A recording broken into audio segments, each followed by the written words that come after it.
The great King David one time said, "Fret not thyself." Psalm 37 verse 1. Don't fret and fuss. There's no future in it. So David tells us not to fret over things, or over people, or whatever. Good advice, but how does one do it?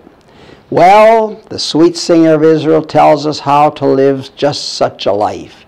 He tells us to trust in the Lord and do good, verse 6. To trust simply means to give everything to Jesus, and in doing that, the fret factor will diminish. But just don't sit there trusting. Get to work for God. David tells us to do good, that is, help somebody. Do something to encourage someone along the way.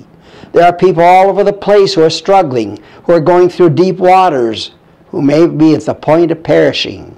If you want to get over the fret factor, pour your life into the lives of the struggling. If we do, we'll not have time to fret, and we'll be honoring our Lord at the same time. Heavenly Father, help us to rejoice and to help those around us. In Jesus' name, amen.